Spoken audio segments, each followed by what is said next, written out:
Deep in the forests of southern Skyrim, in the small town of Falkreath, we can come across a story.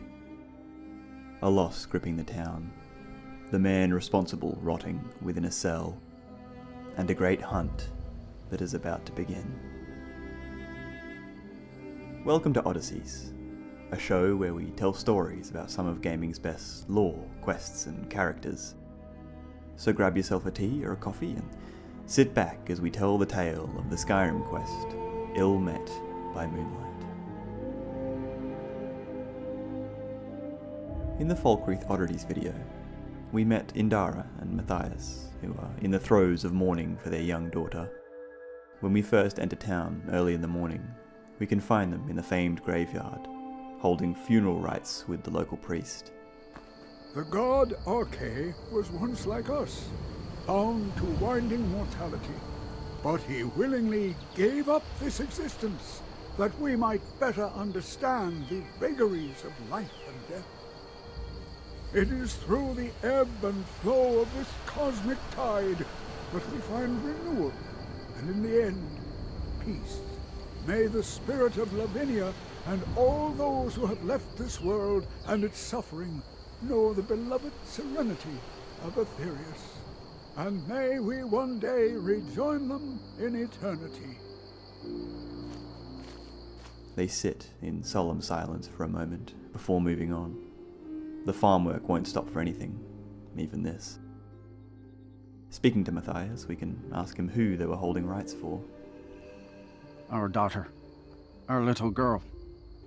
She hadn't seen her 10th winter. And we can learn who was responsible. Sinding. Came through as a laborer. Seemed like a decent man. He's stewing in the pit while we figure out what to do with him.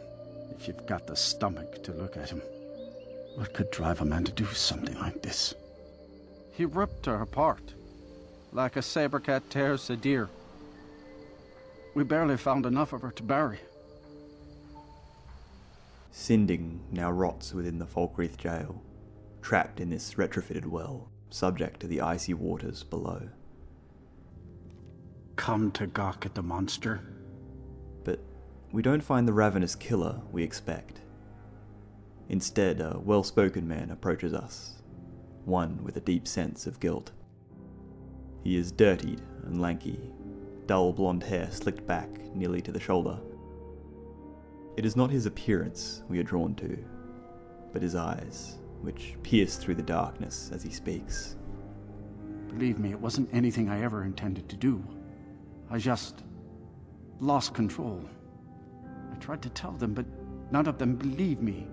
It's all on account of this blasted ring. This is the ring of Hircine. I was told it could let me control my transformations. Perhaps it used to, but I'll never know. Hircine didn't care for my taking it, and threw a curse on it. I put it on, and the changes just came to me. I could never guess when. It would be at the worst times. Like with the little girl. Control. That's all he wants. Control over the terrifying transformations he experiences under the curse of Hircine. Sinding suffers from lycanthropy, a werewolf. We can see now how Lavinia would have been torn apart. Not by a man, but a beast. But who is Hircine, this Daedric prince, a malevolent intelligence? Do you not know the Daedric Lord of the Hunt? He revels in the chase, and also gave the gift of lycanthropy to mortals. A powerful force not to be crossed, as I learned too late. And with all this talk of mortals and gods, how did poor Lavinia come to encounter the werewolf? We can ask Sinding for more context. I had just come into Falkreath. They needed some help working the mill, and I thought that would be something safe, something I could do. When I saw the little girl, I could feel it coming on. I could taste it. I needed to hunt, but this pitiful, limited body wasn't meant for hunting. Slow, no claws, weak, mashing teeth for chewing cud. I held in my rage as long as I could, but it boiled inside of me. She looked so fragile, helpless prey, and then I feel terrible about what happened, about what I did. It would probably be best for everyone if I just went away. Nothing more than happenstance, as it seems. Unfortunate timing, or irresponsibility. Sinding would surely know of the bloodlust that accompanies lycanthropy. Perhaps he was drawn to the prey more so than he believes. He now begs forgiveness from Hircine for the theft of this ring that has caused so much pain. There is guilt, to be sure, but no desire to seek Lavinia's parents and make amends. How precious is a life over one already snuffed? Sinding is an interesting character, driven by his need to survive, and while he does feel emotion and understands right from wrong, this drive overshadows any need for redemption. But this Hircine business is concerning. We can't have a force like that bringing hardships to Falkreath, so what can we do to help? I've been looking for a way to appease Hircine. There is a certain beast in these lands. Large, majestic. It's said that Hircine will commune with whoever slays it. I tracked it into these woods, but then I had my accident with the child. I want to beg his forgiveness. Give him back the ring. But while I'm stuck in here, the beast wanders free. A hunt. No better way to perhaps gain an audience with Hircine? Sinding parts with his ring, hoping we can find the right words to convince his patron to spare him. And with that, his true form is revealed, limbs elongating, back arching as the snarling snout of a wolf is moulded from the face of a man.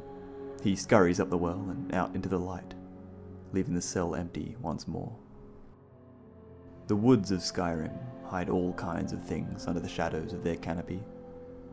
Predators and bandits, of course, but there are some darker entities, driven not by instinct, but cruel games. Forests are opposite to the realm of humanity, great cities of bark that rise from the earth to reclaim the domain of nature, a bulkhead against the tide of invention and expansion. And it is in such a place we commence our hunt, stalking the northern reaches of the hold for this white stag. It doesn't take long to spot it, the snowy hide standing stark against the greenery. Approaching, it gives us no sense of aggression, the prey animal only fleeing in fear. I can't help but be reminded of Sinding's dark story. But the game must be played, and we slay the beast after a few well-placed strikes, no bow required. In an instant, an ethereal figure appears over the corpse, and its shimmering visage greets us in a callous voice. Well met, hunter.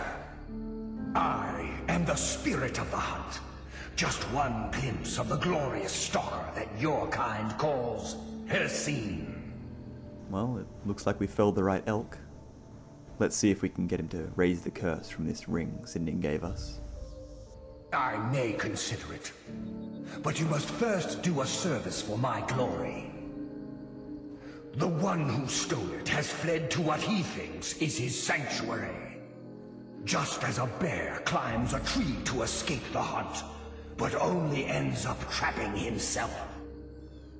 Seek out this rogue shifter, tear the skin from his body, and make it an offering to me.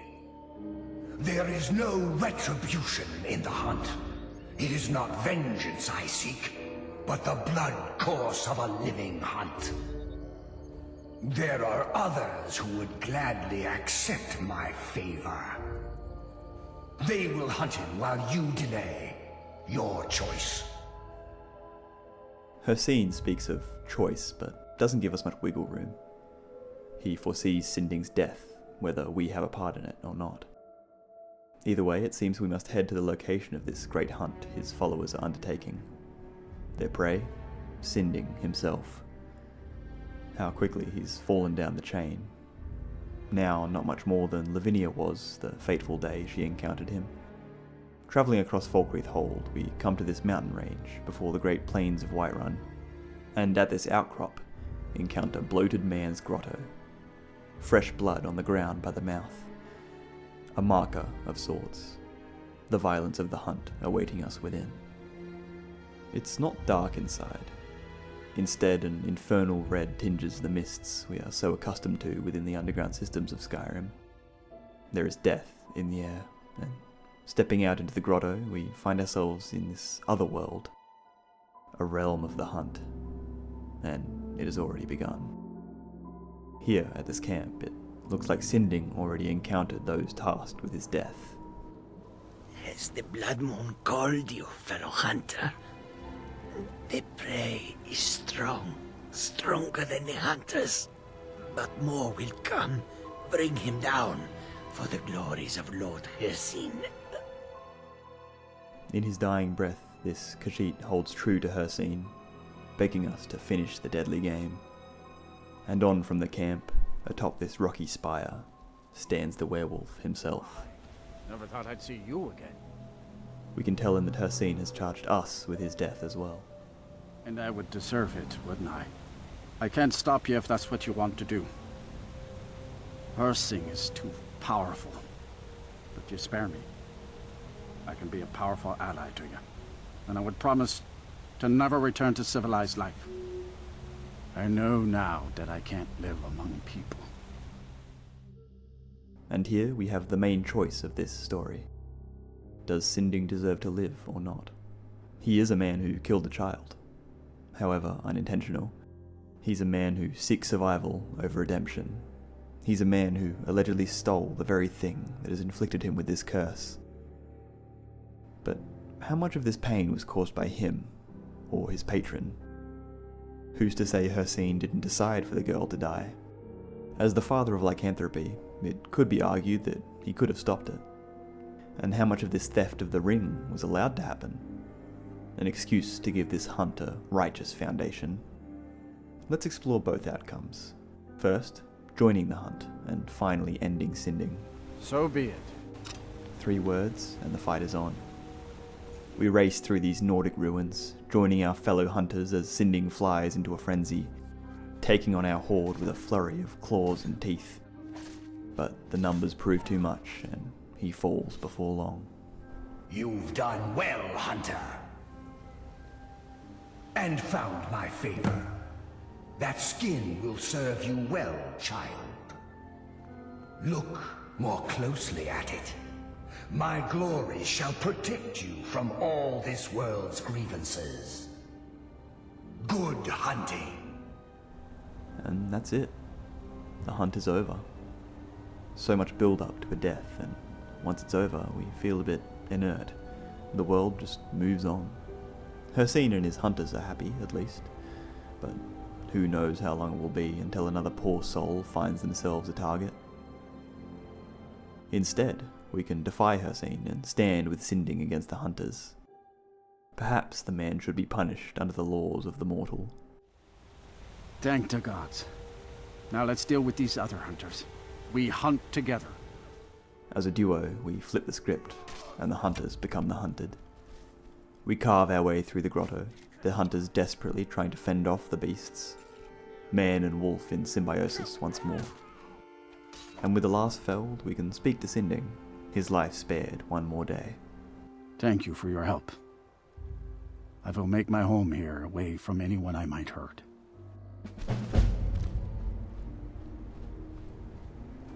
And with that, he trods off to hide within this grotto, the realm of the hunt fading, as the cool light of the moon surrounds us once again. And that is the story of Ill Met by Moonlight. Thanks for watching. The morality of this quest has always interested me, however short it is, and the atmosphere of the woods and the hunt are some of Skyrim's best. But what do you think? Apart from the reward being better, do you think Sinding deserves to live? Or should Hircine's will be followed through? I'll leave that for you guys to discuss. As always, if there's any stories, quests, or characters you'd like us to take a look at, let us know in the comments. Odysseys will be a bit of a sister series to Odysseys, expanding on some of the details and people we meet. We have other series in the works, and we hope you'll enjoy those when they come out. Odysseys will return next, and we hope to see you there. Cheers.